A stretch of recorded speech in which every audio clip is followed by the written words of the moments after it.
కర్కాటక రాశి వారికి 2025లో జూలై ఈ టైం ఎలా ఉంటుందంటే కర్కాటక రాశి వారికి అదృష్టము ఇట్లా చేతిలో ఉంటుందన్నమాట. అంటే కమ్మగా మంచిగా ముద్దపప్పు వేసి నెయ్యి వేసి చక్కగా కొంచెం ఆవకాయ కలిపి ఇట్లా దగ్గర పెట్టుంటుంది. వాసన ఇట్లా వస్తూ ఉంటుంది. తినాలనుకుంటావు కానీ ముందుకు రాదు, చేతి కట్టేసి ఉంటుంది అనమాట ఇక్కడ. సో ఇలా ఉంటుంది, ఇలా చేయి రాదు నీకు, అట్లా ఉంటుంది అనమాట. అంటే అన్నీ ముందుంటాయి, ఏది కూడా మీ నోటికి అందదు. ఇలాంటి పరిస్థితి ఇప్పుడు కర్కాటక రాశికి ఉంటుంది. ఖర్చులు అవుతానే ఉంటాయి. ఖర్చులు అస్సలు ఆపుకోలేరు, విపరీతమైన ఖర్చులు అవుతాయి, సమస్యలు పెరుగుతాయి, అప్పులు కూడా పెరుగుతాయి. కాబట్టి ఈ సందర్భము లోపల కర్కాటక రాశి వారు ఏం చేయాలి అని అంటే మనోస్థైర్యముతోటే ఉండాలి. మనస్సు నిబ్బరంగా ఉంచుకోవాలి, ధైర్యంగా ఉంచుకోవాలి. సూటిపోటు మాటలు ఉంటాయి. మీరు ఇప్పటి వరకు ఎవరికి ఏమేం చేసినా వాళ్ళు దాన్ని కనీసం గుర్తు కూడా పెట్టుకోరు.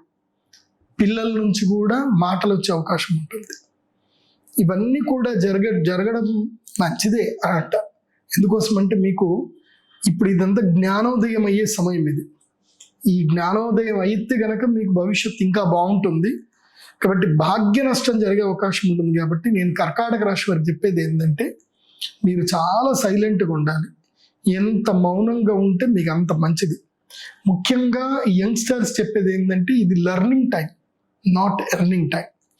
ఇది నేర్చుకోవలసిన టైం. కొత్తవి ఏమన్నా ఉంటే నేర్చుకోండి. సిఆర్ఎం అని ఒకటి వచ్చింది, కస్టమర్ రిలేషన్షిప్ మేనేజ్మెంట్ అని ఒకటి ఉంటుంది.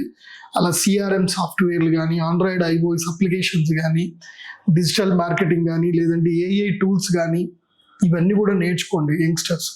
భవిష్యత్ అంతా కూడా మార్కెటింగ్ ఏఐ టూల్స్ తోటే ఉంటుంది. ఇది బాగా గుర్తుపెట్టుకోండి. కర్కాటక రాశి వాళ్ళు ఏంటంటే మంచి మేధావులు, బుద్ధిమంతులు. కానీ వీళ్ళకి అదృష్టము ఇప్పుడు తక్కువ ఉంది, కానీ ఎప్పుడు మంచిగానే ఉంటుంది.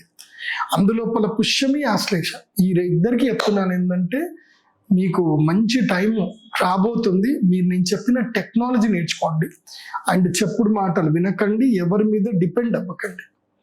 కర్కాటక రాశి వారికి నేను చెప్పేది ఏంటంటే మీరు శుక్రగ్రహ అనుగ్రహ మాలను ధరించండి. పింక్ కలర్లో ఉంటుంది.